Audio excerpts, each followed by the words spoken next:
1, 2, 3, 4.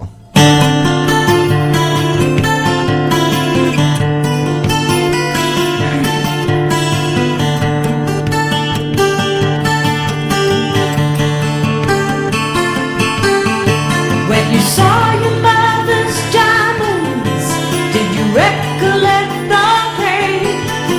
That she doesn't care, that you were forgotten son. If I showed you that the oceans were just a drop of rain, would it lead you back to the day you lost the war? I don't mean to bring you down before tomorrow, but I need to leave you there before we've lost the sun. I don't mean to bring you down too hard tomorrow, but I need to take you there before we've lost our world.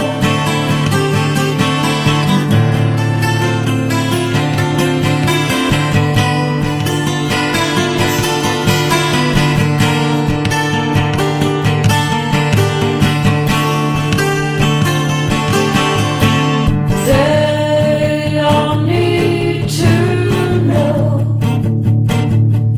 if the secrets you share are carved in stones. They all need to know. Hello, everybody, and welcome to another episode of the Stench of Truth here on the Inception Radio Network.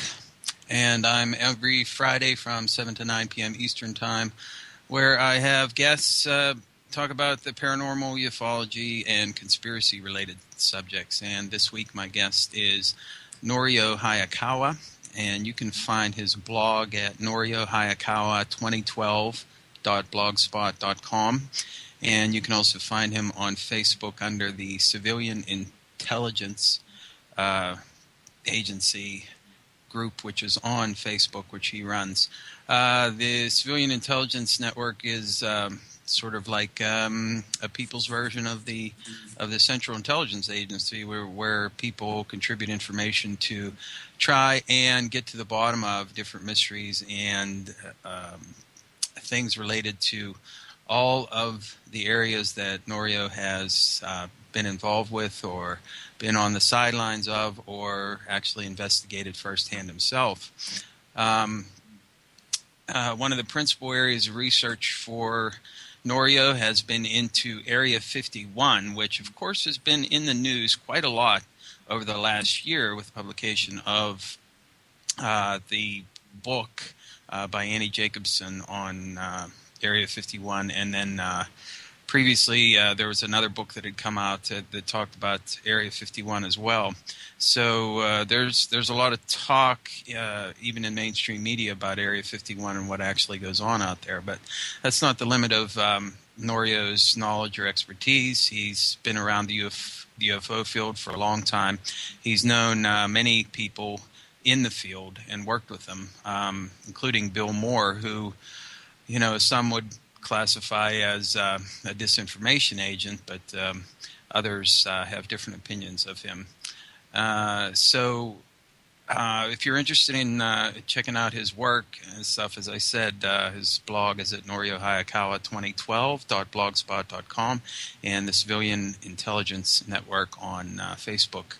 You might want to check that out as well. So without any further ado, I'll bring Norio on, and we'll get right on to it. Hey, Norio, you there?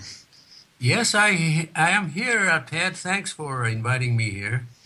Oh, I'm very pleased to have you because you know, I first saw you on Facebook and the Civilian Intelligence Network, and looking at all of the different things that you've touched upon, and I've listened to some of your talks on other shows, and you seem like a perfect guest to come on and talk about some of your experiences and some of your research that you have undertaken over the years and some of the people that you've been involved with. I think it could be a very a pleasant experience for everybody to, hear from someone on the inside about some of these people and some of these places and some of these events that a lot of people have questions about. And so what I was going to say is, since Area 51 seemed to be one of the biggest areas of research that you had been involved with, Norio, can you tell us how it is that you initially became interested in Area 51 and how you got involved in researching there? Well, actually, Ted, in 1988, 1987, I received a packet of information from a person named William Moore, who lived in North Hollywood at that time. And he sent me 10 to 12 page information on Groom Lake, Nevada. And that was my first encounter with any information regarding Area 51 in Nevada. So that was 1987, because I requested from Mr. Moore some interesting information that he could send me on any topics related to ufology. But anyway, so I was quite impressed with the satellite photo taken by the Russians. And I saw that satellite photo taken by the Russians. That was back in 1987, and I got fascinated by this secret facility that Bill Moore said existed. So that was the beginning of my research into Area 51. And of course, in 1988, several things happened that really, supported the existence of Area 51. Number one is, in 1988, a magazine called Aviation Week in Space Technology came out in October, one of the October issues. And on page 51 of Aviation Week Space Technology magazine, in October, I got the second week or third week issue, I'm not sure, but exactly on page 51 of that magazine, Aviation Week in Space Technology, was a full-color, full-page portrait of a gray alien. And on the other side of the page, in other words, page 52, there was an advertisement about new kind of technology that this company has contributed to. It was about new kind of technology that will be helpful to the aerospace industry, and the company's name was Amoco. And so I was very fascinated about this, and that's just another beginning. But at the same time, in October, there was an amazing 2-hour TV special program which was broadcast nationwide by Fox Network on prime time. This was in October also. So this program was called UFO Cover-Up Live, a 2-hour live documentary program about UFO cover-up. And in that 2-hour segment, the name Area 51 was mentioned for about, just less than 3 minutes in this 2-hour program, saying that there is a secret facility in Nevada called Area 51. So, these two things really catapulted my interest in Area 51. Of course, as I mentioned to you a while ago, I had already received a packet about Area 51 from Bill Moore a year ago, from that 1988. So anyway, the third biggest reason for my really involvement in getting to the bottom of Area 51 was in 1989 when I was listening to a radio station from Nevada, and I was living in Los Angeles at that time. And every night, late at night, there was a talk radio show coming from Las Vegas called the Billy Goodman Happening Show. It was an all-night talk radio.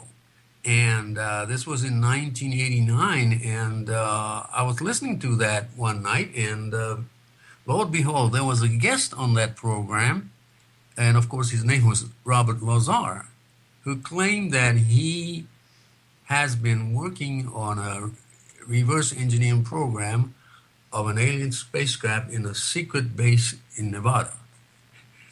And of course, he appeared on that Billy Goodman Happening show for almost every night for about a week or so. And that really caught my attention. And I explained this to a magazine in Japan. It's called the Mu magazine, M-U, just like the continent of lost continent of Mu. But anyway, the Mu magazine told me that sounds interesting, and they want to send some writers to me in Los Angeles from Japan. So, but they also brought a TV crew from a Nippon television network. So anyway, I made arrangements and finally found out how to contact, Mr. Lazar through Gene Huff and others. But anyway, in February of 1990, we visited Mr. Lazar's home in Las Vegas. That's right. Yes. I dropped out a little bit there. I guess I had a technical glitch with Skype. I'm sorry about that. I hope you were coming through on air, Norio. Sorry about that. Some technical difficulties, but I see. Area 51, of course, is a mecca for a lot of people whenever they look into ufology, because there have been a lot of rumors over the years about how Area 51 is used to back engineer alien spacecraft that have crash landed, and various other stories that have been associated with Area 51. And I imagine because of your interest in ufology, you wanted to try and track down if there was any truth to any of those stories as well. Would that be correct? That's correct, basically. And of course, I have been to that perimeters many times from 1989 to basically around 2008. So I've been visiting that place many times a year.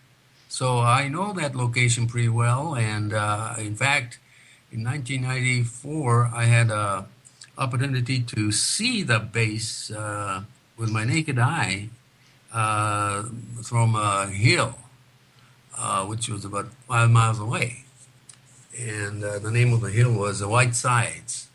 And at that time, White Sides Hill was still open to the public because the government had no idea that you could see that base if you climb up White Sides. And then also another hill on the left side, of Groom Lake Dirt Road. But anyway, the government found out that if you climb these two hills, you can see the base. So after they found out about it, they had a public hearing in Las Vegas, and their final action was to close off to the public that area by taking about thousands of acres of land. So in other words, they created a buffer zone to the buffer zone. That's right. So now, as I understand it, there's basically only one place where you can go to look at the base, and you need a very powerful telescope to actually be able to see any of the structures and what have you, because they have put such a huge area around it to keep curious people away.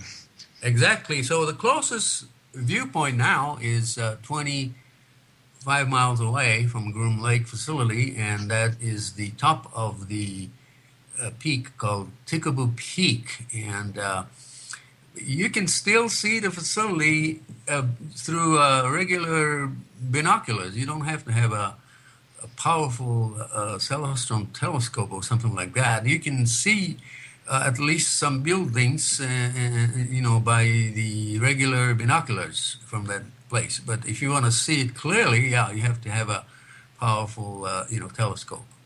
Yes. So, what were some of your initial findings whenever you first started to look into Area 51 and what exactly the government was doing there? Well, I was very impressed in 1990 when we visited that place after visiting Bob Lazar at his house in Las Vegas, and he told us where to go to see a test flight of what he was talking about. And that was on a Wednesday evening, February the 21st. And so we went to that place, and Bob Lazar didn't want to go with us for some reason or other. But anyway, the TV crew and I went to the location, and lo and behold, right after sundown, we saw a bright orange light that appeared over the Groom Mountains. And of course, you cannot see the Area 51 facility, but because it's covered by the Groom Mountains and the jumbled hills. But yes, a bright orangish light appeared over the mountains, and it seemed to have maneuvered, for a minute or so, making some kind of very interesting maneuvering, like sudden acceleration and descension, and just amazing maneuver. So we were quite impressed, and this happened almost every 15 minutes for about 3 times from sundown. So I was so impressed, and so from that time I began to think that perhaps there is something to the Bob Lazar story. But over the years, after 1990, I visited that place and seen other things too. But over the years, I came to the realization that perhaps these things may not have extraterrestrial connections. Maybe it could be the government technology that they're working on. So that I changed my direction. And I kept, researching and visiting that area. Encountered a lot of strange, encounters, like being chased by an unmarked helicopter for, 15 minutes on the public road. And that was a very perilous experience to me, because the helicopter flew over our cars, about 30 feet above our cars. So, wow, completely breaking any aviation regulations on public land. And so, but that was in 1991. But anyway, later on, in 1992, I organized the first ultimate seminar in Rachel, Nevada. And then in 1993, a colleague of mine, Gary Schultz from Santa Monica, and I organized the second ultimate seminar in Rachel. And that was attended by almost 250 people all over the United States and Canada. And we had a speaker after speaker. We had John Lear, we had Bob Lazar. By the way, Bob Lazar's last public appearance, and in fact, Bob Lazar's first and the last public appearance was done in this ultimate seminar in Rachel in 1993. He had never spoken in public before, and this was the first and the last time. But in 1992, a year before, Bob Lazar was present at the first Ultimate seminar that we held right in the Rachel's Bar and Grill, which later changed the name to the Little Alien, but there were about 90 people inside, crowded. Wow, it must have been. Yes, and various people came for some strange reason. We never invited these people. We just told people by word of mouth that we're going to have a seminar about Area 51 in the Little Alien. And word of mouth got all over. And but anyway, by the time of the 1992 meeting, there were about 90 people packed inside. And we never invited these people. Like we never invited John Lear. We never invited Bob Lazar or George Knapp or people like that, but they all suddenly showed up, including Bill Cooper and people like Sean Morton and, Lincoln County Sheriff himself there showed up suddenly without invitation. And this was a free event. And the only speakers in that seminar were Gary Schultz and I. Nobody else spoke, and people were just listening intently to us, and including Bill Cooper and Lincoln County Sheriff. George Knapp came in later, and then Bob Lazar showed up later. John Lear showed up later. That was a strange event, and when Bob Lazar came through the door, people turned to the door, and they were surprised that Bob Lazar showed up. But there was no space for him to sit down, so he went into the kitchen and listened to Gary Schultz speak and from the kitchen. And but anyway, it seems very strange to me that Bob Lazar was constantly laughing in the kitchen as he was looking at Gary Schultz's presentation. So to me, it sounded very strange, but that's just one of the few things that I noticed that was strange. But what do I think about all of this? I still don't know. I still am not sure who Bob Lazar is and what was his purpose and what does he do now. He still works. He still has business with some defense contractors and the military through defense contractors, and he has a company in Michigan now. And so he's a brilliant guy. There's no question about it. But what was his purpose? It remains a mystery to me.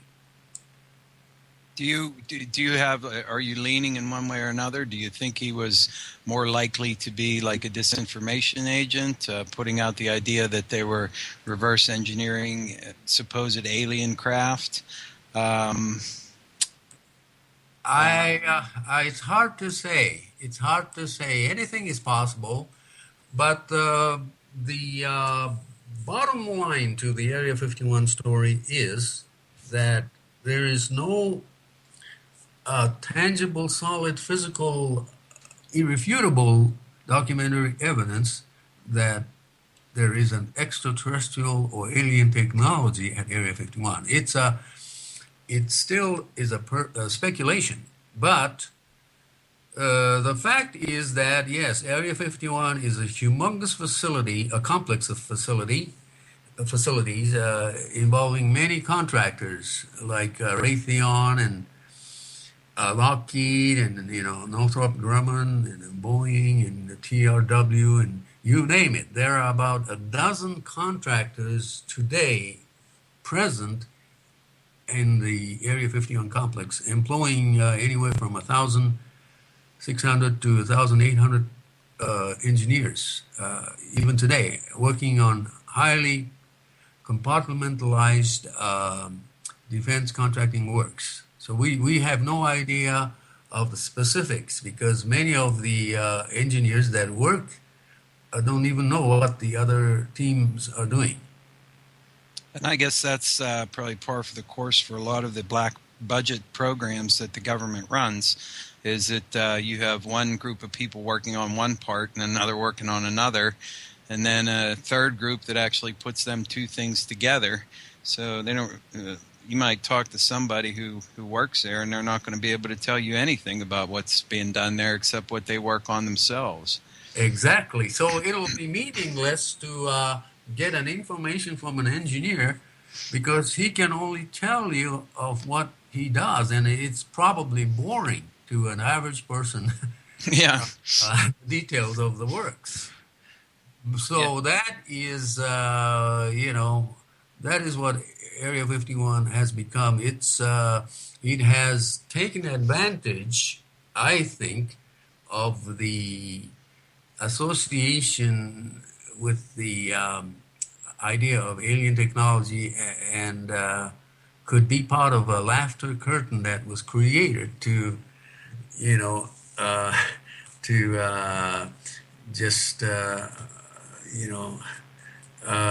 undermine, the works at Area 51. But the fact is, the Area 51, Ted, is expanding even today. In fact, because a couple of years ago, the Nevada test site has changed its name to Nevada National Security Site, and which is right next to Area 51, west of Area 51. So they have changed the programs at Nevada test site, and now that Nevada National Security Site, or N2S2, is working on even weapon systems, just like Area 51. So basically, under the cover of anti-terrorist, programs. So what's happening at Area 51 is not completely unrelated to what's happening in the new Nevada test site. And it's right next door. So even in that way, I think the expansion could even grow. And of course, if you look at the satellite maps or satellite images, you can see the brand new humongous hangar that they just finished, last year, and a strange triangular shaped, radar tower, and then many new edifices, and so it's expanding, no question about it. And of course, one of the principal people that was behind Area 51 being so notorious and becoming known in public consciousness was, of course, Bob Lazar, and his story about working on captured alien technology. Whether you believe that or not is irrelevant to the point that what they're doing in Area 51 is working on advanced weapons and advanced flying platforms, whether they be jets, fighters, bombers, that sort of thing. And I think what is probably really important for people to realize is, and it's a point that I make to people whenever I try to point out that what we are being told on the one hand by the government as far as like what kind of technology they have or what they'll own up to, and what is the reality are two vastly different things. And I like to point to the SR-71, which flew out of Area 51 for a lot of its missions. And this is a technology that was developed in the late 1950s, early 1960s. And this now is 60 years old, or 50 years old at least, and we're led to believe that the SR-71 Blackbird is still the fastest plane that the U.S. government ever produced. And I just find that extremely hard to believe. That's right. The technology has developed so much, and it's probably to most people what what they are researching and developing and testing at Area 51 sounds almost like science fiction to most people. Uh, Even Ben Rich of Lockheed suggested that idea that they are working on technologies at least 12 to 15 years ahead of what's been reported. So that's what Area 51 is. One thing I noticed that in 1990, my colleague Gary Schultz took a photo of an object that exactly looked like a hat-shaped, flying saucer coming above the Groom Mountains. A week after we were there in 1990, on February 28th, he took that picture, and if you look at that picture, which is on the my Facebook civilian intelligence page. It looks like a flying saucer, but who knows? It could have been some kind of a prototype of a unmanned aerial vehicle that shaped like a flying saucer, being tested by Lockheed in that location. So you never know. You never know. Anything is possible. But I'm not excluding a possibility that there is more to Area 51 than our own technologies. I'm not excluding that possibility because we never know. Indeed, but I think it's important for us to open our minds to the idea that what we may be looking at is purely the advances of human technology without anything else added. But as you point out, I think it's also kind of disingenuous based on the fact that we don't have a great deal of knowledge on the subject to say that there is no interaction or technology that had been gleaned from some other source, whether that be alien or whatever term you want to call it. Exactly, and Area 51 is not the only place in the United States where covert programs are being conducted. There are many locations in the United States, especially in the Southwest. In Southern California, there are many covert programs conducted by Lockheed and Northrop and others in Southern California, especially around the Edwards Air Force Base area, the Antelope Valley, where they have many facilities in remote areas that are just as interesting as Area 51. And some of these facilities, like the Lockheed underground location for radar technologies in Helendale, California, and Northrop's Tehachapi facility, covert facility, and a few others. And then, of course, right near Edwards Air Force Base, there is Air Force Plant 42 in Palmdale, where it's a restricted, completely off limits place. There are many places like this in California, and then of course, if you go to Utah, you have the Dugway Proving Grounds, where there are also lots of programs on unmanned aerial vehicles and other items. And then of course, if you go to Arizona, there are places like Yuma and other places where remotely controlled platforms are tested and being developed. And then of course, I live right here in New Mexico.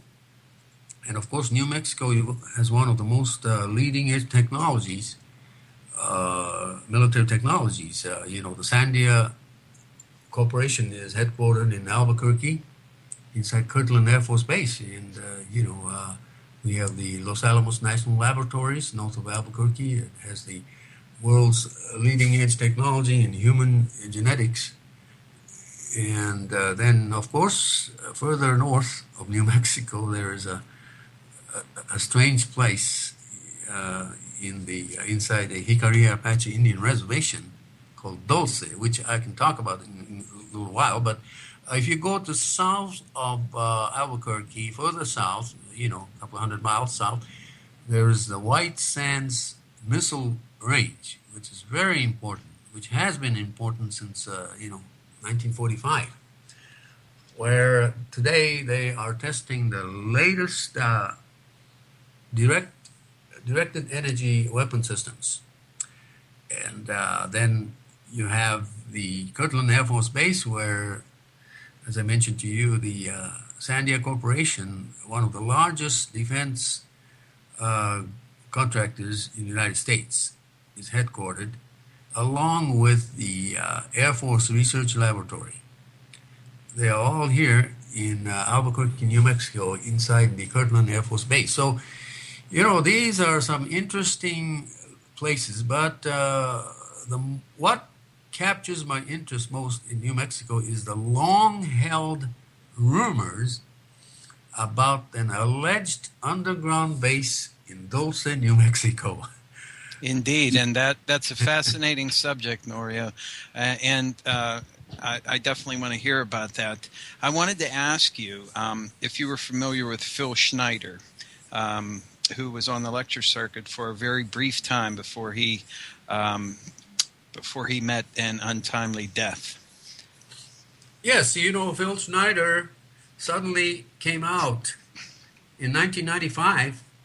Nobody knew who he was until 1995, when he began to go on a lecture circuit, especially for survival groups. And he began talking about about the underground base in Dulce, and how he was part of an engineering group that helped construct that facility. And one of his claims was that in 1975 he was part of the incident that allegedly took place inside the Dulce base in 1979 between the U.S. forces and alien entities.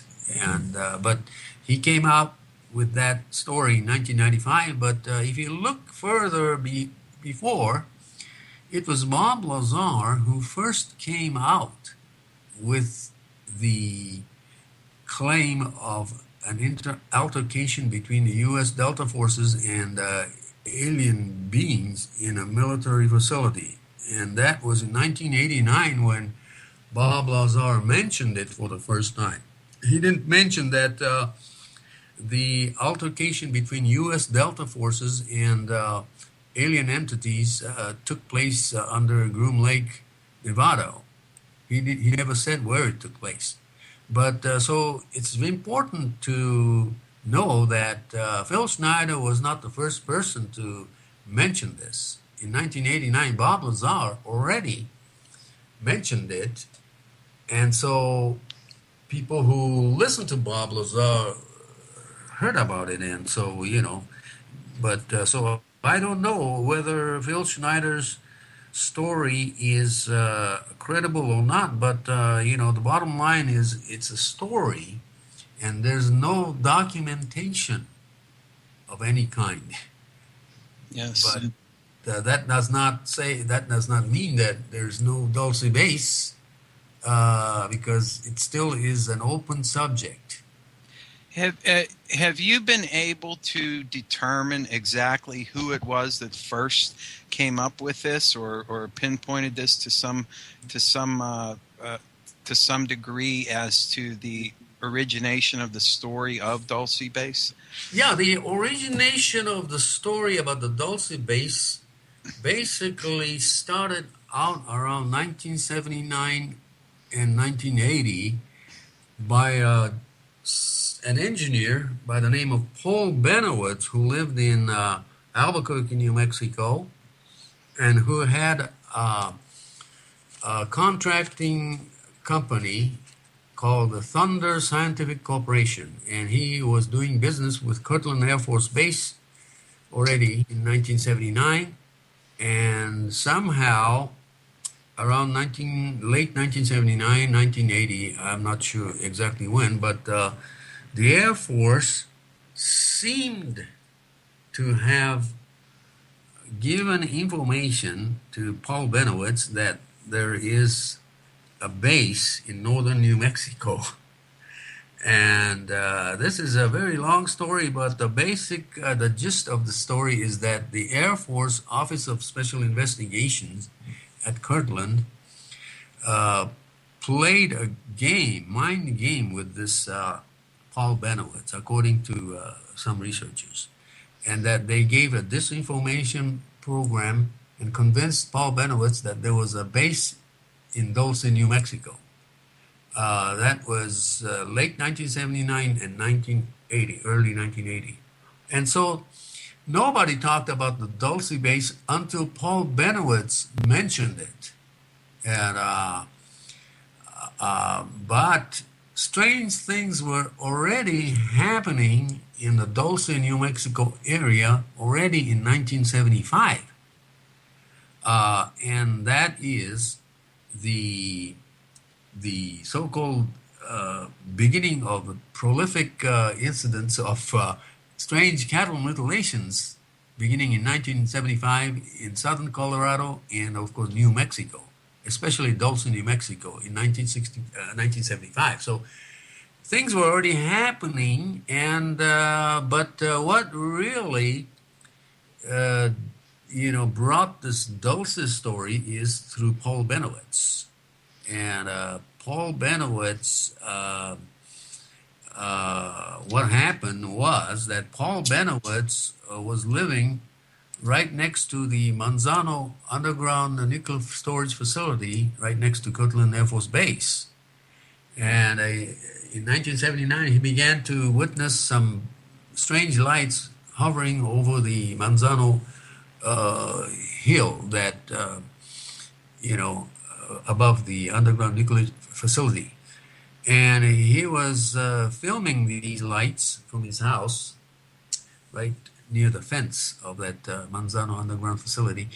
And soon the Air Force became concerned, and the Air Force invited him to the base and gave him an explanation. But the Air Force also, according to some researchers, brainwashed Paul Benowitz to not to focus his attention on Kirtland Air Force Base and Manzano facility, but look towards northern New Mexico, where there is an alien base. So according to some information, people like Bill Moore and Richard Doty, who was at that time part of the Air Force Office of Special Investigations in Albuquerque, they all participated in this disinformation campaign and convinced Paul Benowitz to focus his attention to the small town of Dulce, New Mexico. And according to some researchers like Greg Bishop and even the late Gabe Valdez, a state patrol officer in charge at that time in Dulce, indicated that some props were used by the Air Force over Archuleta Mesa to look like it was some kind of alien, related stuff, like the making like a impression of like a ventilation opening shaft and so on, and even staged some fake extraterrestrial type UFO appearance through the use of holographic technologies and so on. So Paul Benowitz was the main personality involved in the Dulce from the very beginning. But there is some strangeness also, that there is something in Dulce nevertheless. Because in 1979, a lady by the name of Myrna Hansen claimed that she was abducted in northeastern New Mexico near the small town of Cimarron. She and her son were abducted, according to Myrna Hansen, and taken to an underground facility in central north New Mexico. And Paul Benowitz heard about it, and he invited Myrna Hansen to his house in Albuquerque, and he also invited Leo Sprinkle of the University of Colorado, I think, or University of Wyoming, I'm not sure. He was a specialist in hypnotherapy, and they all got together at Paul Benowitz's house in 1979, and they were convinced about the truth about the Myrna Hansen's abduction case. And so that further put the notion into Paul Benowitz's mind that there indeed is a facility in Dulce. So where do you stand on that issue now? Do you think there is something there? Well, Ted, there is no physical, tangible, solid, irrefutable documentary evidence that there's a physical facility under Archuleta Mesa right next to Dulce, but the circumstantial evidences that something is there. We don't know exactly what is there, but the town of Dulce still has lots of reports of mysterious, lights in the sky, and also occasional presence of military helicopters over Dulce and over Archuleta Mesa. So, to me, there has to be something there. I've been to that place many times, and I even talked to a lot of people as late as a few months ago over there, and I'm convinced, according to the testimonies of many local people, that there could be something there, no question about it. But I cannot state that there's an underground, physical underground alien base in there, even though one of the largest ranch owners in Dulce, the Gomez family, is convinced that there's a facility there. So there's a lot of ancillary evidence that something is going on there, that there's some kind of presence there, but we're just not really sure what it is. Maybe it did start out as a kind of hoaxed up location, or maybe it was something that was rather innocuous at one time, but then and that the Air Force put Benowitz onto, and then later they decided to expand it and use it for other purposes, and now it's being used, and it's something that they want to keep a very low profile on. Yeah, that's very possible, because the fact of the matter is that in 1967, the United States government exploded an atomic device right next to Dulce. And that was in December of 1967, when the Atomic Energy Commission exploded a nuclear device about 1.5 miles below the surface of about 22 miles southwest of Dulce. That was called the Project Gas Buggy, and that atomic underground explosion may have caused a ripple effect and maybe did something to the underground. But the cover story for that was the United States was doing this experiment to help ease the flow of natural gas, which were trapped in the hard rocks underground in that area. So that was the explanation, but the strange thing is that the government knew that such an explosion near Dulce would cause radiation problems in the future, and lo and behold, from around a decade after 1967. Uh, well, apparently some radiation leaked to the surface and may have caused some effect on some animals in that area. So, but as I mentioned to you before, from 1975 on, there has been many cases of so-called cattle mutilations in that area, but both both the Gomez family and Gabe Valdez, the Highway State Patrol officer in Dulce, seem to think that the government may have begun to monitor the radiation level of certain animals, such as cows, in that area. And, because many of the cattle mutilations had the markings of human activity. In other words, many times they left glow sticks near the mutilation sites or forgot to, clear that area, or some cows that were mutilated had phosphorescent markings on the legs that you can see through the, a device that can detect phosphorescent markings.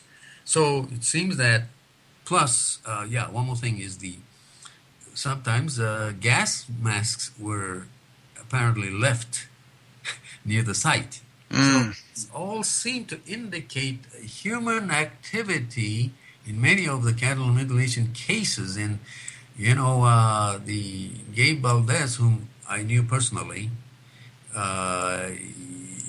he is convinced that it was the government who was doing the cattle mutilation for some kind of a reason. And one of the reasons, I speculate, is the possibility that the government may have experimented on a psychological operation program creating the cattle mutilation and alien presence scenario on purpose, and adding to the rumors about the base. But that's one possibility. And the other possibility is that the Native American land is a convenient location for the U.S. government to conduct any kind of experiments.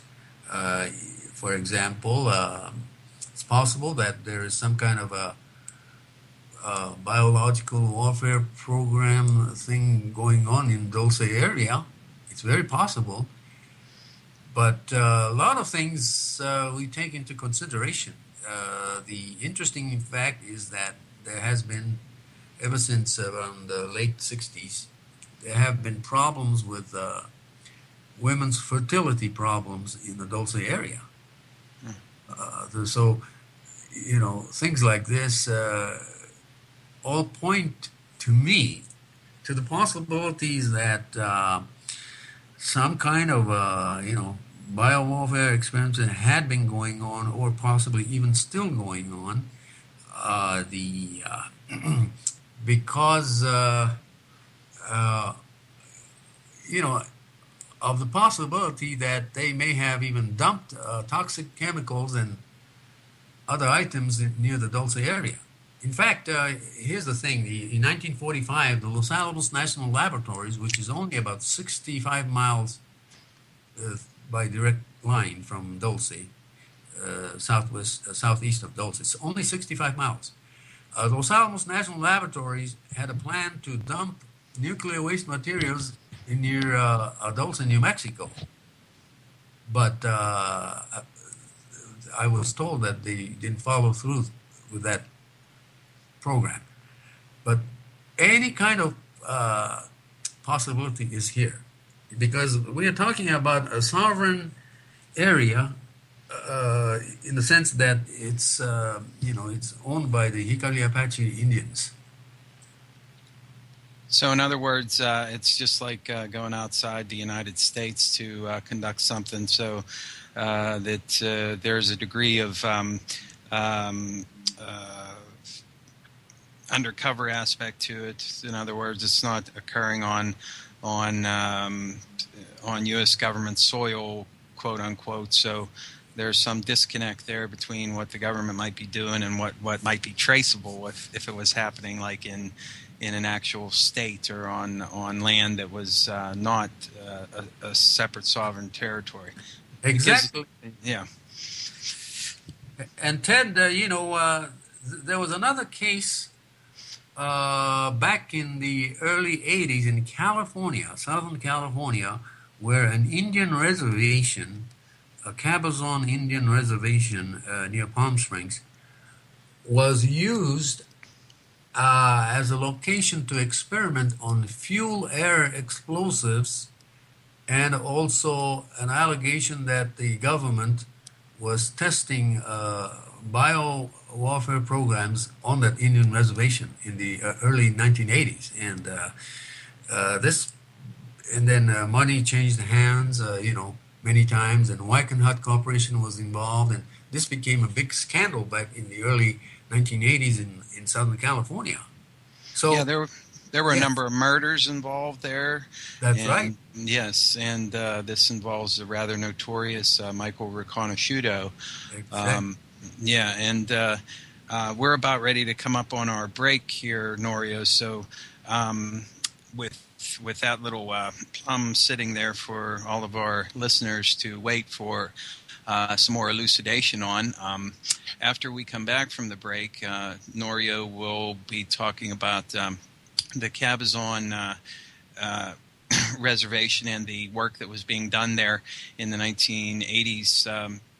This was recounted by Michael Riconosciuto in mostly within the book The Octopus, which recounts the tale of a West Virginia journalist who supposedly committed suicide while investigating all of these nefarious things. So we'll talk about that, and we'll also get into some more subjects related, like more on Dugway Proving Ground. Someone in the chat room wanted to ask about that, so we'll talk about that a little bit more later. And then also, hopefully we'll have a chance to talk about MJ12 as well.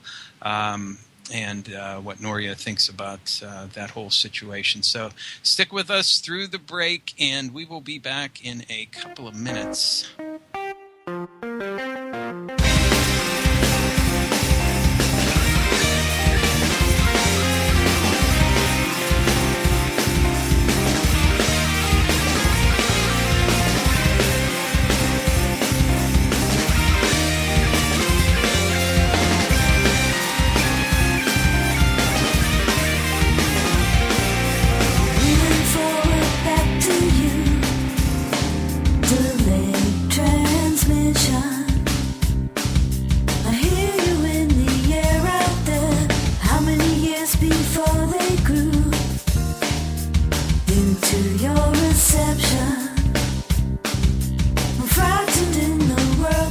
Hello all, Jamie Havoc in here. Let me tell you something if you have not heard. There is a magazine out there. Many say it is the best ufology magazine in the world, and I highly agree. UFO Mag, if you're not a subscriber, please go there. UFOmag.com is the best ufology magazine in the world. Keep up to date on UFO news, subjects, and everything in ufology with some of the best writers around. For Inception Radio listeners only, usually it's $19.95 for 5 issues. If you mention Inception Radio, you get 6 issues for $19.95. Go there now, UFOmag.com. Tell them Jamie sent you. I'll see you there. Hey guys, Jamie Havoc in here for RC International Radio. That's right, you heard it, RC International Radio. If you're wondering what RC stands for on a ufology and paranormal network, it is radio controlled.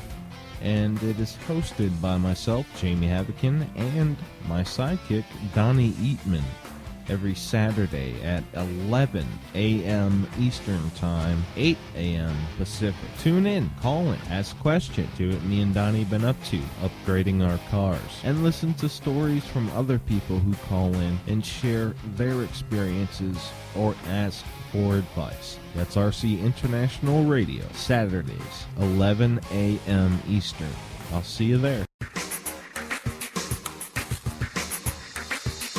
Hi, folks. This is Ray Hobbs. And this is Roy Fitzgerald. And we're with Eyewitness Radio. And we wanted to stop by just to remind you that every Thursday night, 7 to 9 p.m. Eastern, you can catch us right here on the Inception Radio Network. You know, every Thursday, we bring you the brightest minds, the bravest investigators, the best authors and researchers in the field of ufology, as well as the latest news from the Mutual UFO Network. And don't forget, Ray, we'll be taking questions in the interactive, listen live and chat room, as well as toll-free call-in questions towards the end of the show. That's right, Royce. So be here to join us every Thursday night from 7 to 9 p.m. Eastern for the Eyewitness Radio Show right here on the Inception Radio Network.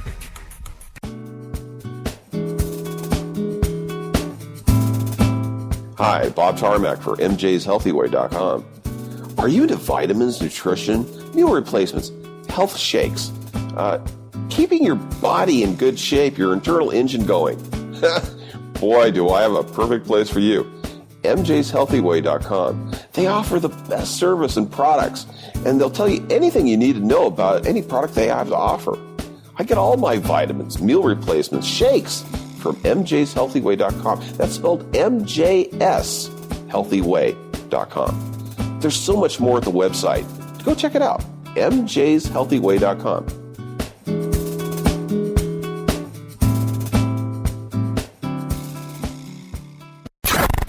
Hello, folks. Grace Hobbs here for the Inception Radio Network, reminding you to catch the Paranormal Guys radio show. If you like everything in the paranormal, you're going to love Pang Radio. Broadcasting live from the shores of Lake Superior in northern Wisconsin, MJ brings the brightest minds and the best investigators to the show for in-depth interviews, all the while taking questions from the interactive chat, as well as toll-free call-in questions. It's live. It's every Sunday night at 9 p.m. Eastern, 6 Pacific, and it's Pang Radio with MJ right here on the Inception Radio Network. 1, 2, 3, 4.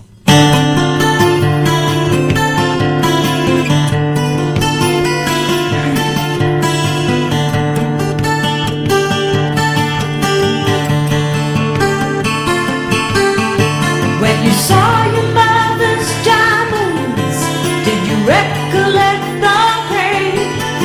That she doesn't care, that you were a forgotten son.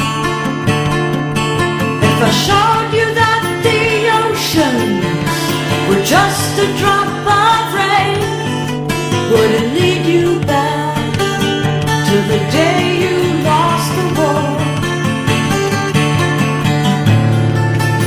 I don't mean to bring you down before tomorrow, but I need to leave you there before we've lost the sun.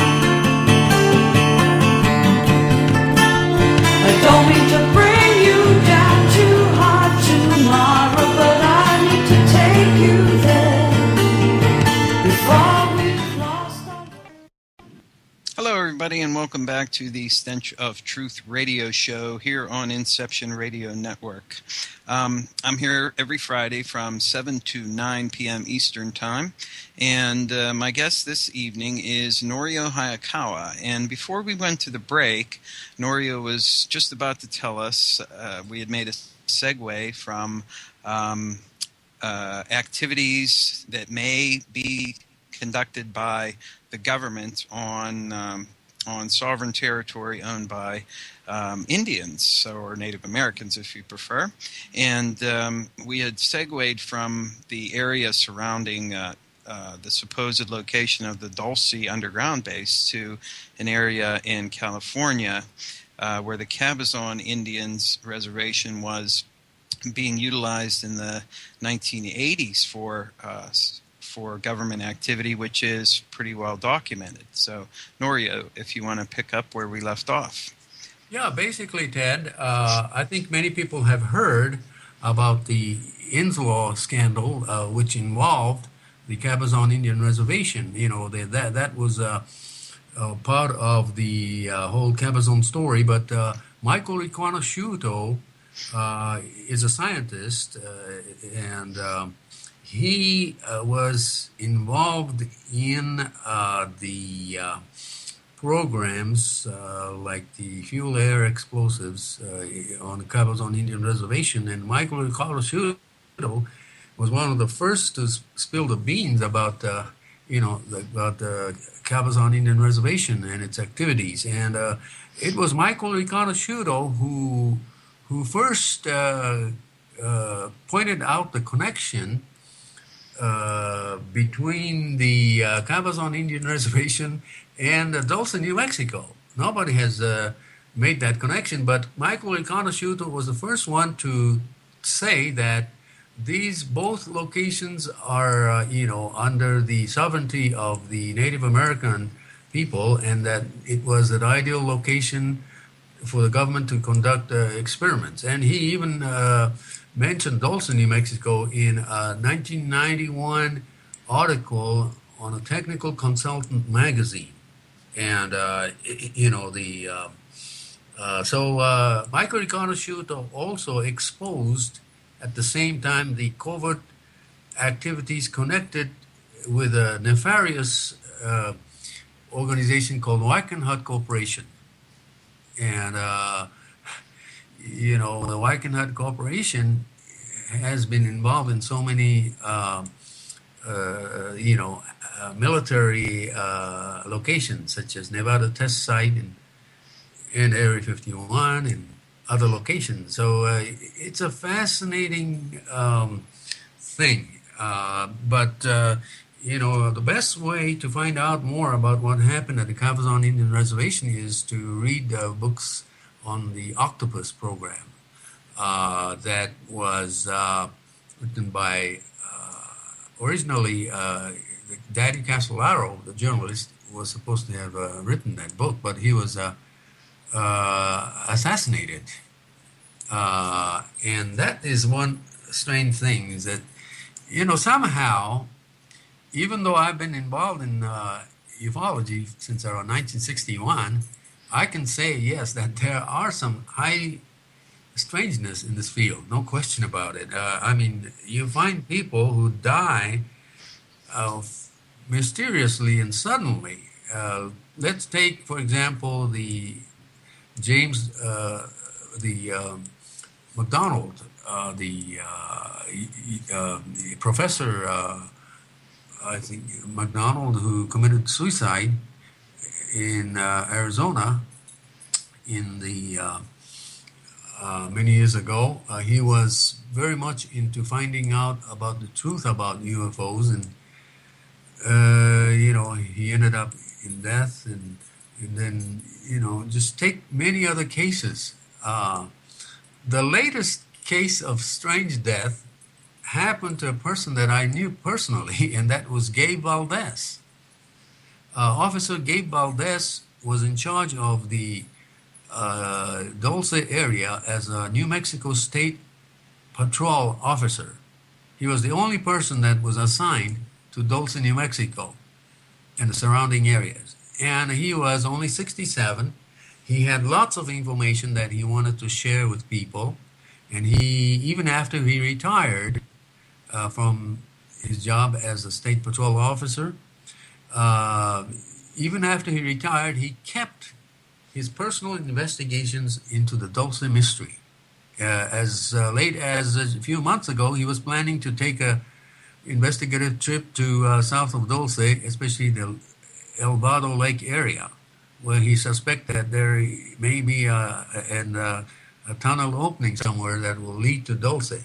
But anyway, he also found two spheres near the El Vado Lake area, and he kept them at his home. And he didn't want to show it to anybody. But the fact is that on August 7th, he suddenly passed away at his home. And he was only 67, and he was a healthy guy. I knew him. I went to his house, a few times and befriended him, since 2008, when I began to organize the Dulce Underground Base Conference. But anyway, I got to know him since 2008, visited his house a few times, and he was a very likable person. And he, among all persons that I know, had the most information about Dulce that he took with him with his untimely death just on August 7th. So Yes. this is just sample of the high strangeness that seemed to be prevalent in this whole weird, mysterious subject of ufology. Yeah, another good example is Morris K. Jessup, who Exactly. supposedly committed suicide by carbon monoxide. But his death, again, is another one which a lot of people have questions about. And as you pointed out, Danny Castellaro, too, investigating all of the nefarious dealings that Michael Riconosciuto had been talking about. Supposedly he committed suicide, but most people believe that he was in fact murdered. And in fact, Jim Keith, who was one of the original writers of the book The Octopus, he died a mysterious death as well, from a supposed incident at the Burning Man festival. And Exactly. yeah. So yeah, we could point to mysterious deaths surrounding all of ufology and all of investigations into government activities and nefarious things. I wonder, Norio, if you remember from the 1980s, I believe it's the 80s, maybe the 90s. It's been a while now. But the series of strange deaths of the Marconi scientists. Yes, you're talking about the scientists involved in the SDI program? Yes. Yes, yeah. I think from what I understand, about 17 to 18 different scientists from Britain and U.S. Had a mysterious death. One yes. of them that sticks out to me was a guy that supposedly committed suicide by wiring his fillings in his teeth up to an electrical cord and plugging it into an outlet. And now, it seems to me that if I was going to commit suicide, that's probably like way down on my list of choices for how to do it. Yes, even the so-called Phil Schneider's death is very strange too, Indeed, yeah. And so whether he was telling the truth or not, the fact is that he had a very strange death. No question about it. So we can't really say what happened. We don't know. And this is why I say that in this mysterious world of ufology, you see so many, weirdities or high strangeness. So that tells me that there is definitely something to the topic of UFOs. In fact, even though I sometimes give an impression that I am inclined more towards human technology rather than alien technology, I still say that this whole topic is filled with mystery. That's why it keeps us very interested. And I have seen so many things. I've been involved in this since 1961. And I have seen many interesting people and interviewed many interesting people, got to know interesting people. But there are some strange things like, the so-called MJ-12 and also the so-called aviary. Ah, yes. Yes, the aviary is a very interesting subject because it involved people like Scott B. Jones and Stubblebine and John Alexander, and a few others that had a very, very secretive, agenda, it seems. And I had a very weird experience when I visited John Alexander back in the early 1990s at his office in Las Vegas. And at that time, he was very reluctant to talk about UFOs. But anyway, when I went to his office and interviewed him, he strictly told me that he was not interested in UFOs, and he would never talk or answer questions about UFOs. And so I and a few others went to his office and interviewed him for about an hour or so, but we asked questions about the psychological operations and non-lethal weapons and so on. So those answers, he gave answers to those questions, but he got so upset at the end when I asked him one question about UFOs. He said he was not interested in it, and but yet when we left that office, I was the last person to leave that office because he was in the hallway already, guiding us back to the door outside. But I was the last person to leave his office, and on his computer, the screen, as I looked behind, there was a list of UFO organizations on the computer. And he said he was never interested in UFOs. Why did he have a list of UFO organizations on his computer screen, So that is just one example that makes me believe that, something strange is going on. And I can say the same thing for groups like, the MUFON, or groups like the National Institute of Discovery Science by Bob Bigelow and its activities. And there's always something secretive about these groups. But the fact is that organizations such as NICAP, the National Investigations Committee on Area Phenomena in Washington, D.C. in the 50s, just folded up. The same thing later on with the Area Phenomena Research Organization. It was active, but then it later folded up because of internal problems. But it seems like these organizations could be controlled by the governmental people that wants to gear these groups to a certain direction. In fact, the first director of the NICAP was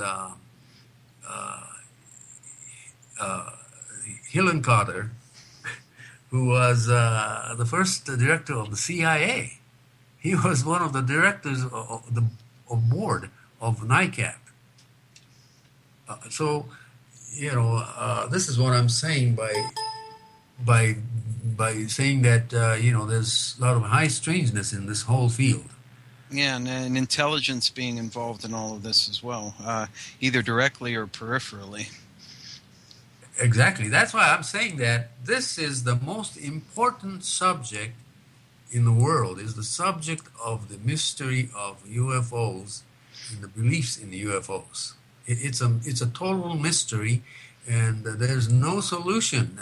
We've been going through this UFO phenomenon for more than 50 years, more than 60 years, and we still have no answers to this phenomenon, which makes me believe that this is just more than a nuts and bolts phenomenon. There's some kind of a manipulation going on, and it has been going on not only since 1945, but even before.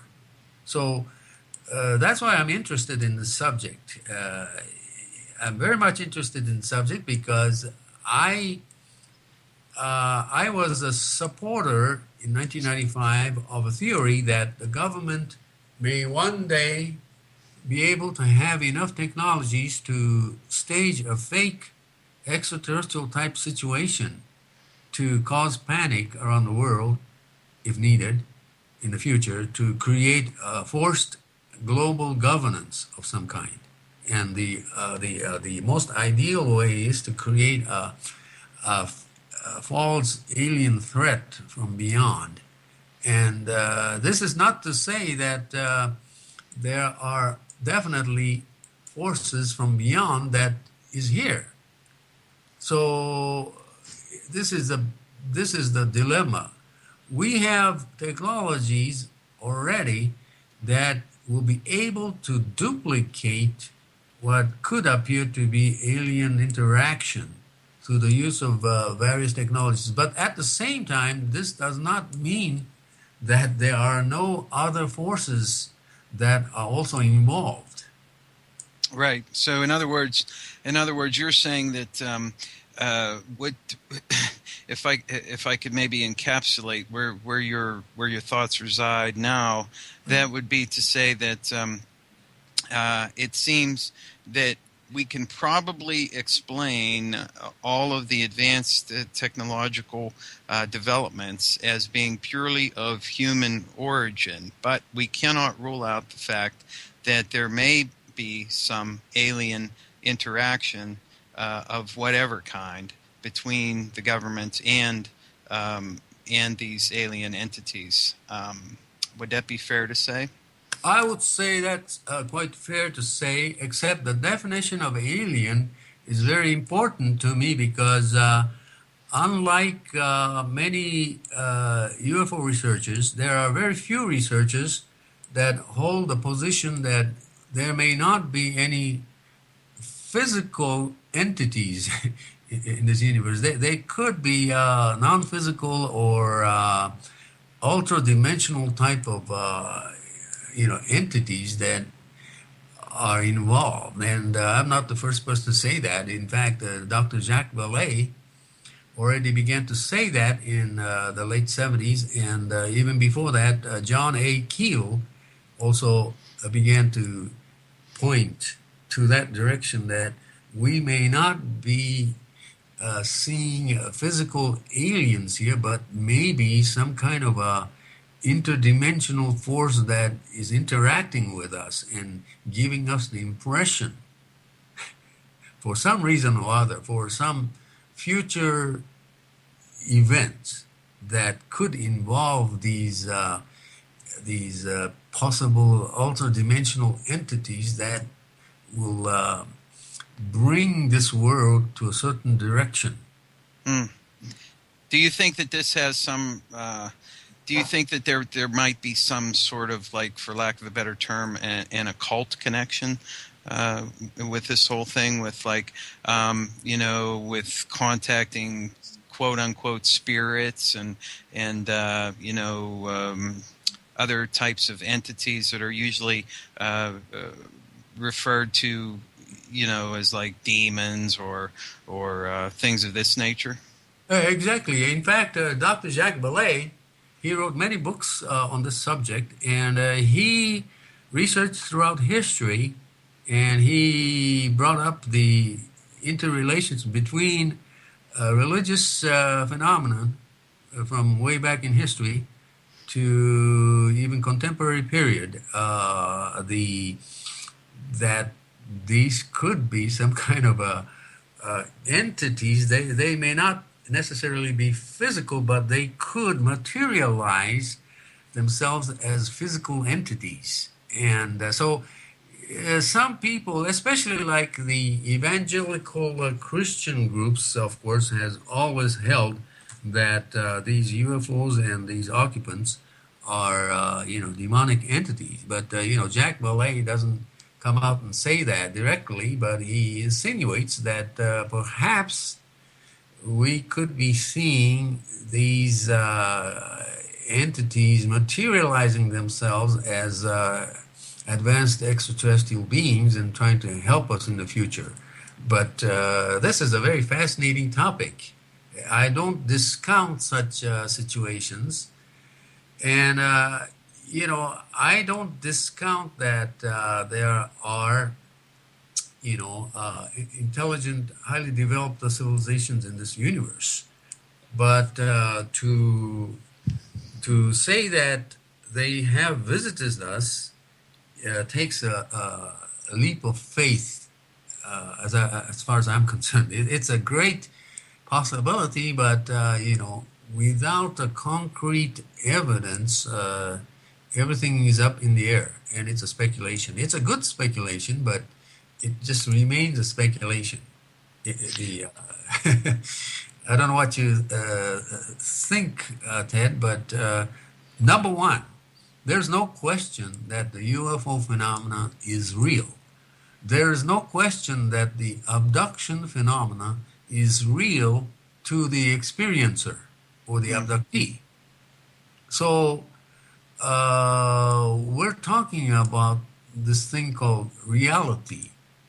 We still don't know the real nature of what reality is. To one person, it may be different. See, so we're still working on that. I think human beings are working on what reality is, and if you go into quantum physics and so on, there could be more realities, levels of realities in this world than just unidimensional reality. Yeah, and our five senses that we experience every day. There could be other realities that are existing right next to us on many different levels that we're just not able to perceive.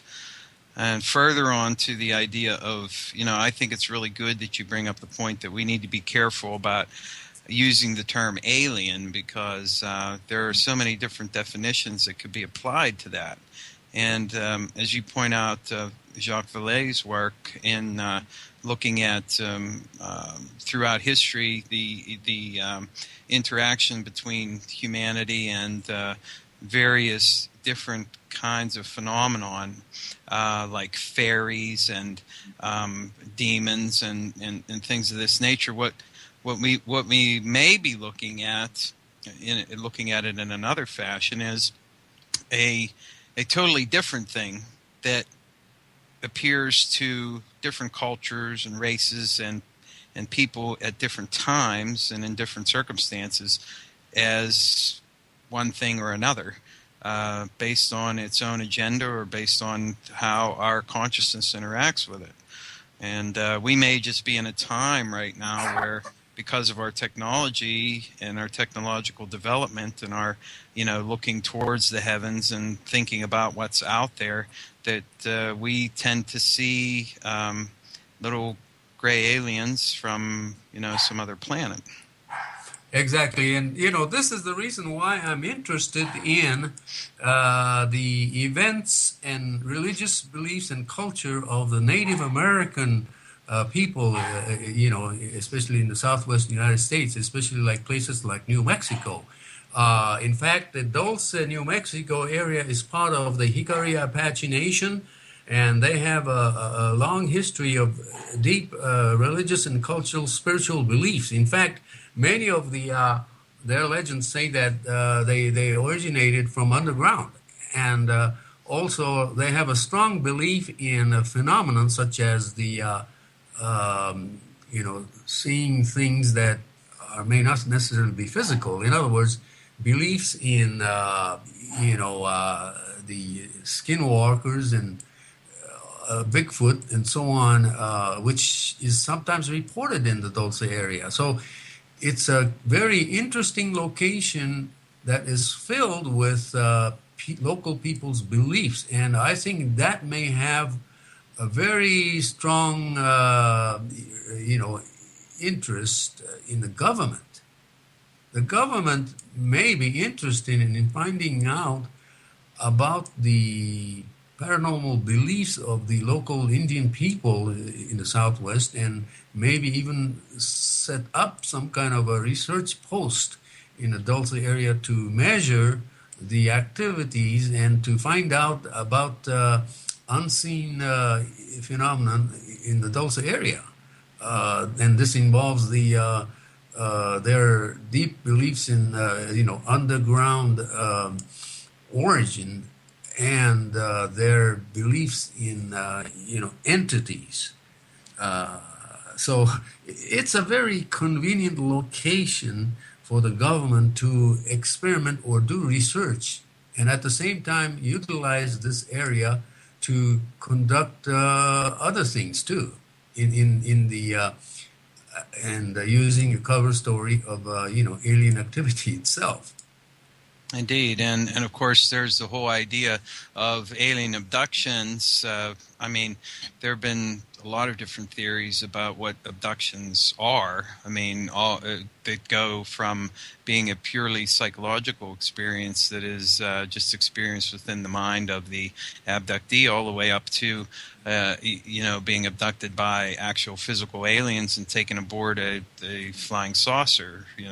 But there's also the idea of what are called MILABs, which is military abductions, some of which are disguised as alien abductions. So we have an entire gamut, an entire range of things that are possibilities here.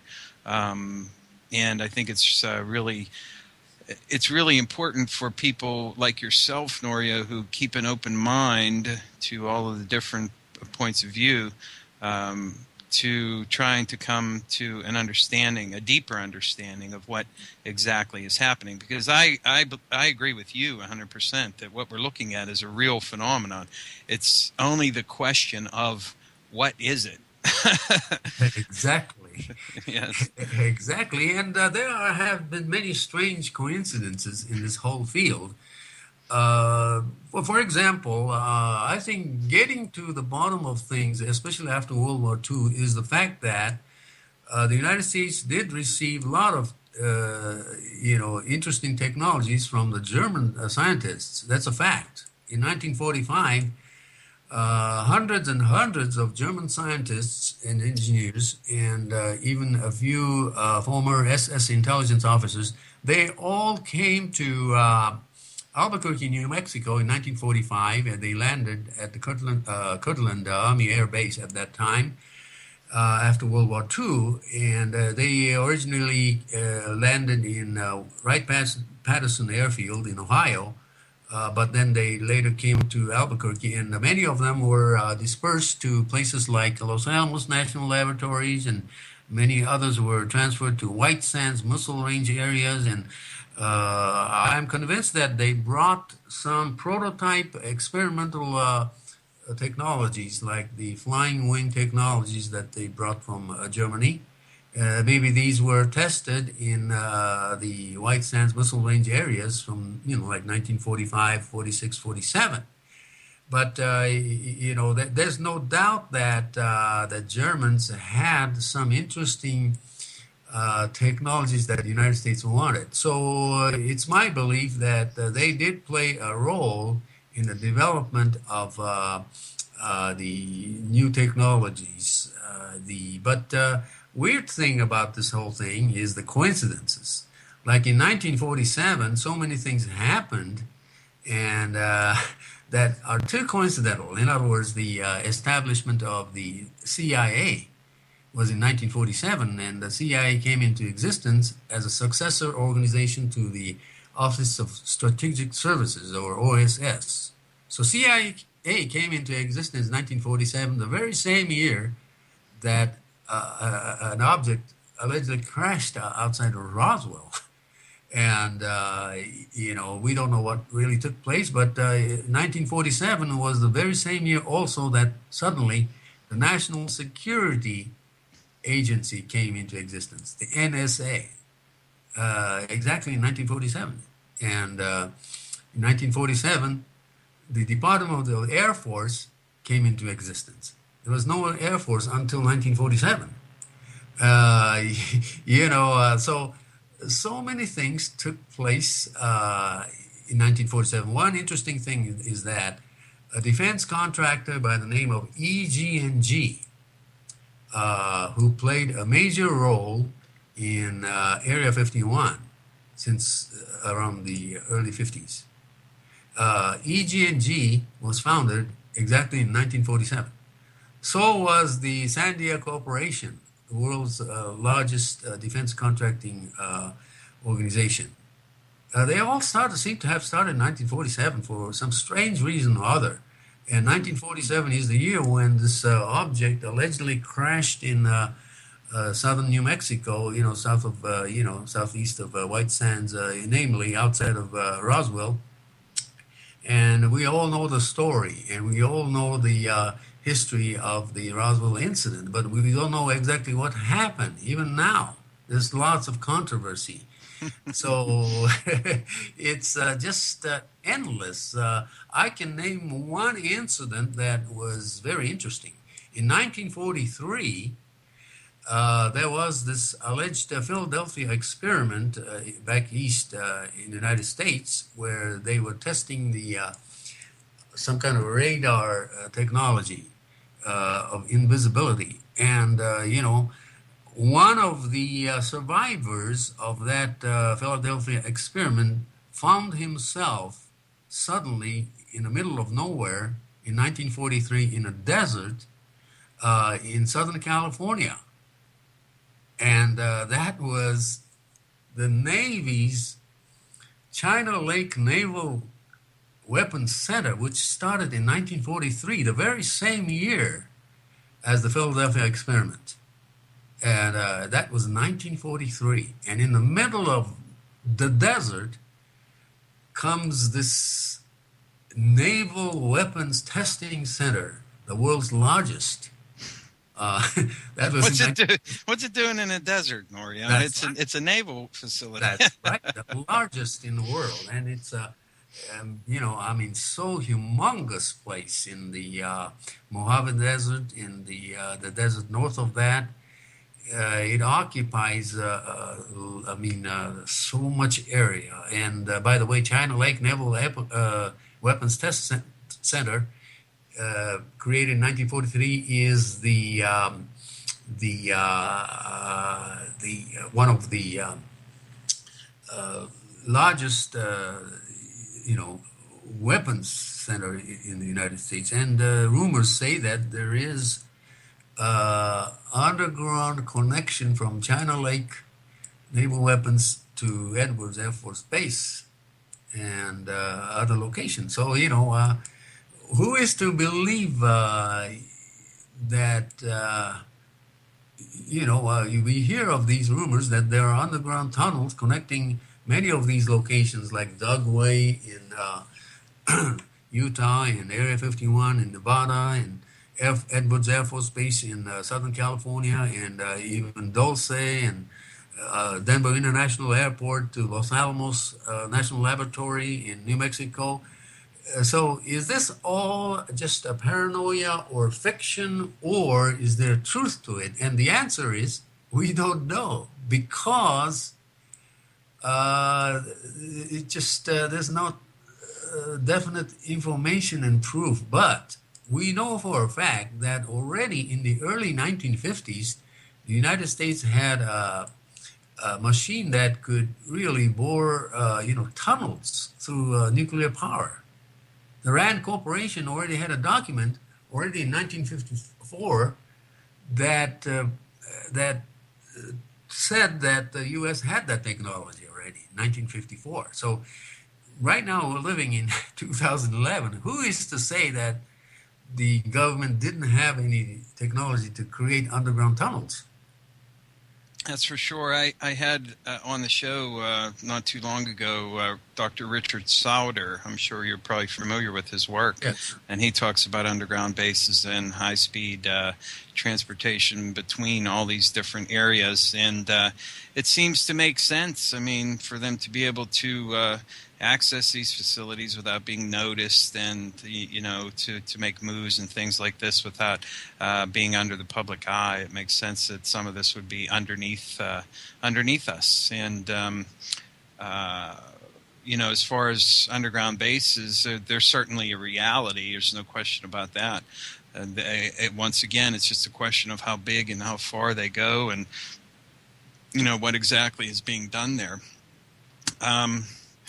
I wanted to ask you because someone in the chat room had asked earlier if you could elaborate a little bit on Dugway Proving Grounds, and if in fact Dugway has been made more of a centerpiece in the development of technology, like in the wake of all the revelations about Area 51, or what's your take on what goes on at Dugway?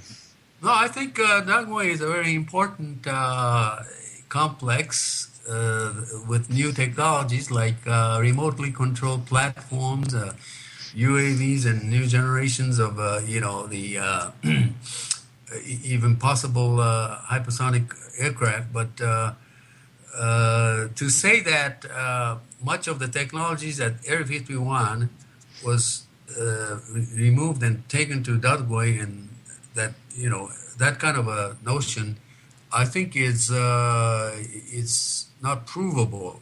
Certainly, Dugway is a very fascinating place, but the difference between Area 51 and Dugway is that in Dugway you are able to see in the horizon the facilities, but in Area 51 you cannot see the facility.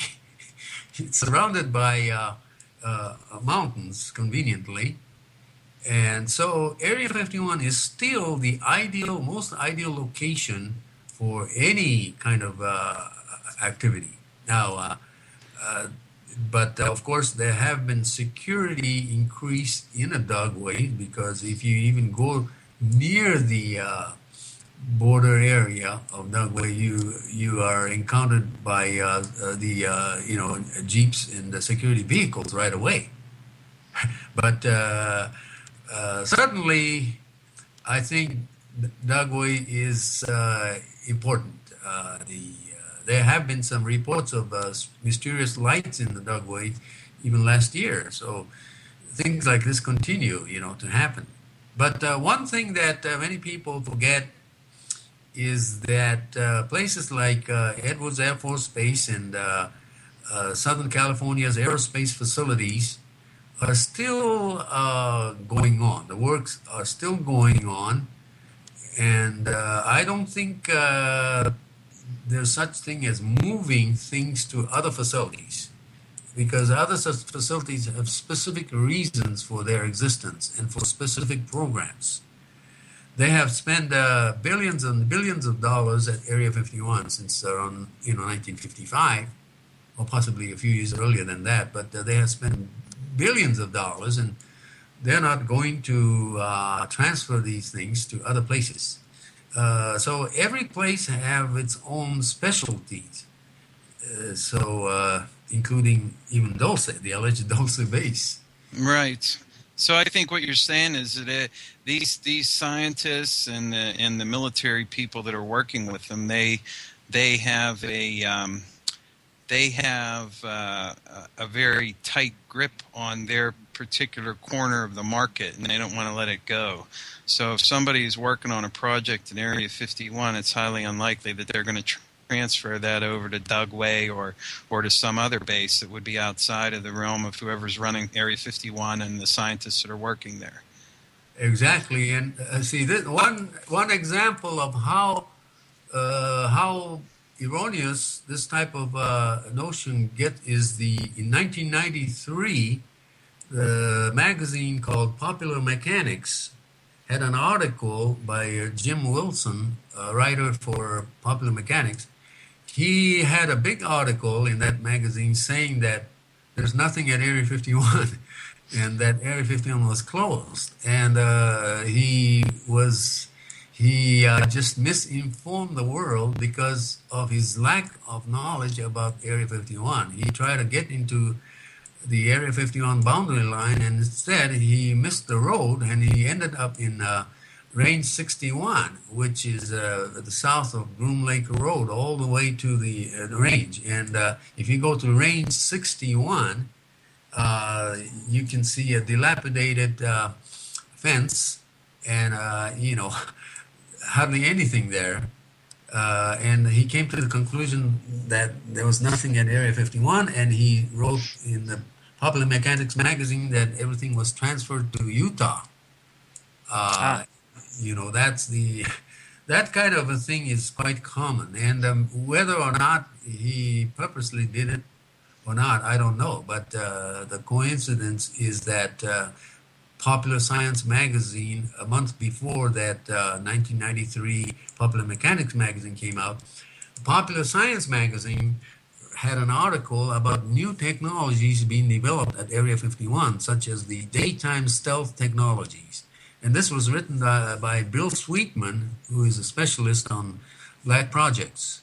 And so, yes, Popular Science did that article saying that Area 51 is still very active and going into new programs. And then the next month, in a different magazine, Popular Mechanics, comes this strange article that Area 51 is closed. So this is definitely strange. I'll relate it to totally unrelated thing here, but it's when you mentioned about the Navy creating their largest weapons testing facility in the middle of a desert, it's so funny. It reminded me of a story written by H.P. Lovecraft. I don't know if you're familiar with him or not. But he wrote horror stories in the early part of the 20th century. And one of his most famous stories is called The Shadow over Innsmouth. And it was about this degenerate coastal town in the Northeast, somewhere around Massachusetts. And how in 1928, and this is supposed to happen in 1928, the U.S. Military went into that town and blew up a bunch of things because the town's people had mingled with creatures from the sea and produced these hybrids. And the reason I thought of this is because in the story, and remember this is taking place in the 1920s, in the story, Lovecraft had it that some of the hybrids that were half amphibian, half human, had been taken to a naval facility in the desert to keep them away from the sea, because that's where they all wanted to go back to, was in the sea. So, but I thought that was kind of strange that he also was talking about a naval facility in the desert of all places, which was just a strange coincidence. It sure is. It sure is. Yes, and I have been right next to the China Lake Naval Weapons Center, right next to Ridgecrest, California, and you can see some weird antennas and everything, in that area. But you have to climb a mountain in order to see the China Lake complex. It's humongous. Mm-hmm. And in fact, we interviewed a lady that in 1992 claimed that she was abducted by the military people from her house and taken into China Lake, and was taken into an underground level where they were showing her TV cameras, and they wanted her to do an experiment with her, some kind of mental projection experiment, because she was apparently she had a gift of projection of some kind of image. But anyway, she was abducted by the military people right next to China Lake, and she claimed that she was taken inside China Lake in an abduction case, and then released and so on. So we interviewed that lady, Diane Sanchez, back in 1992, I think. And so, yeah, China Lake Navy weapons testing facility is a very, very, very interesting place. It's heavily guarded, and it's right in the middle of the desert. Just amazing. Yeah, who would think that there's a naval base in there in the middle of the desert?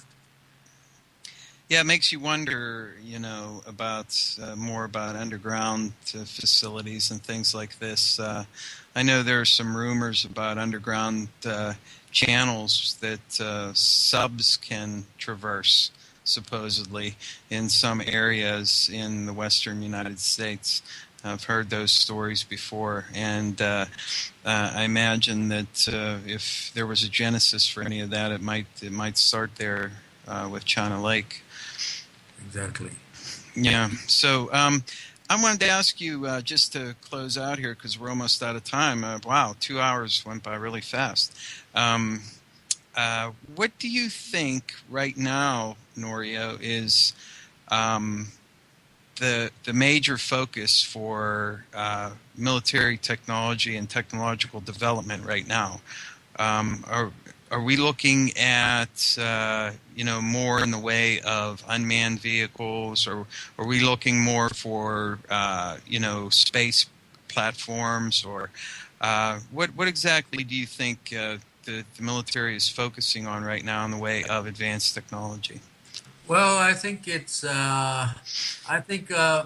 Many of the programs involve the psychological operations programs, and just about I think about 10 years ago, the Air Force came out with this special plan. It's called the Plan 2025, and in that Air Force 2025 plan, they cover lots and lots of technologies that they will complete by the year 2025. And one of the technologies is airborne holographic projection technology, airborne.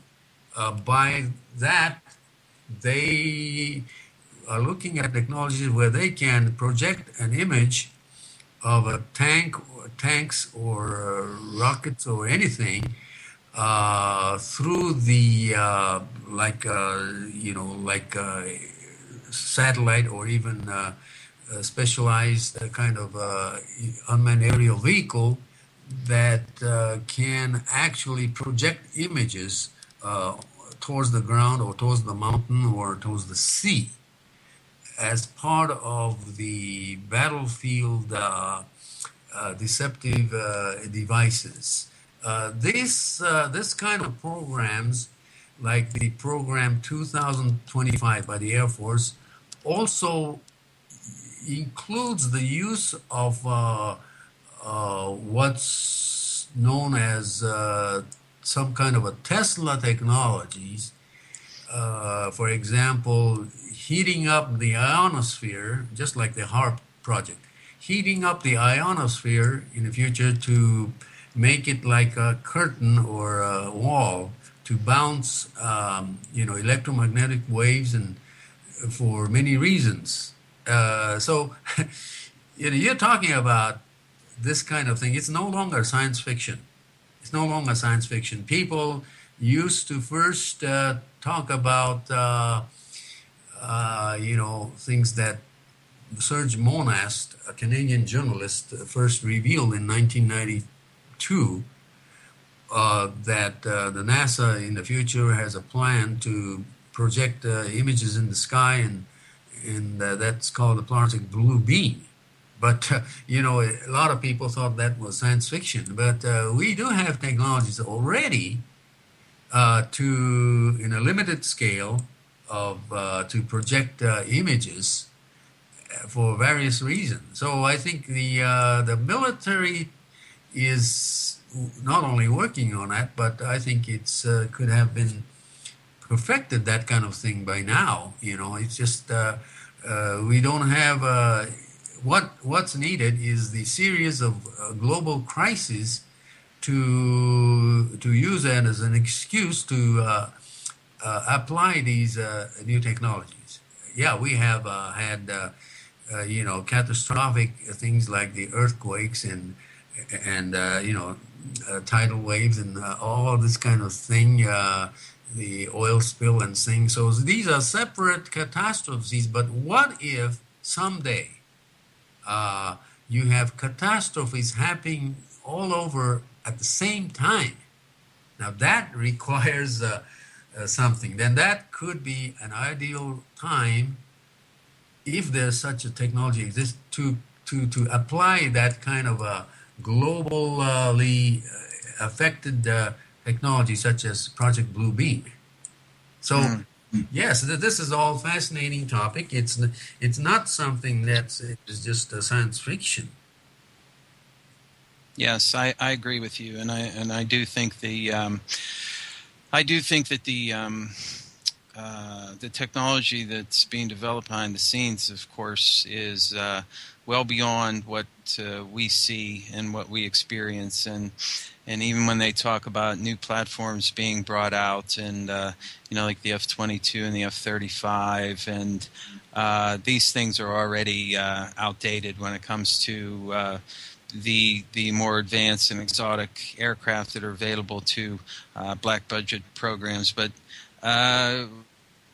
we never see these things except perhaps as lights in the sky, or flying saucers, or flying cigars, or many of these other things that people see.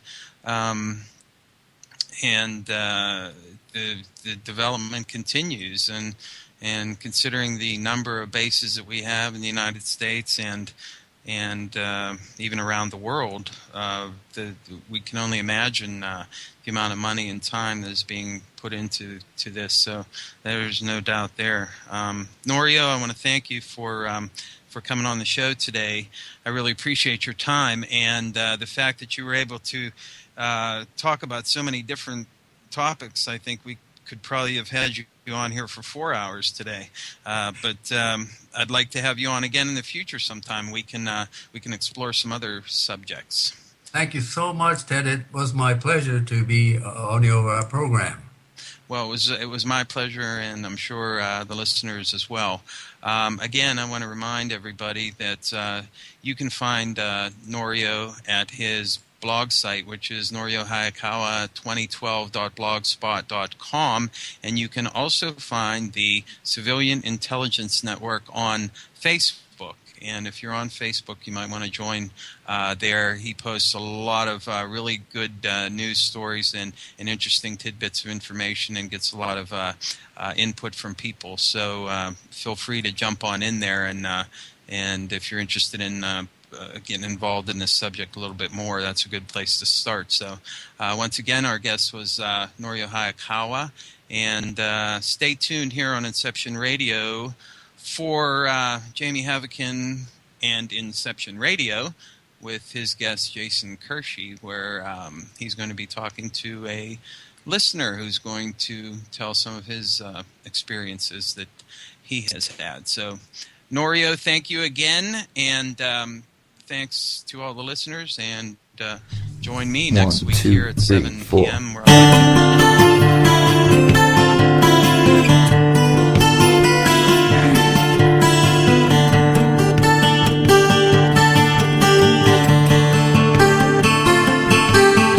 When you saw your mother's diamonds, did you recollect the pain that she doesn't care that you were a forgotten son? If I showed you that the oceans were just a drop of rain, would it lead you back to the day you lost the war?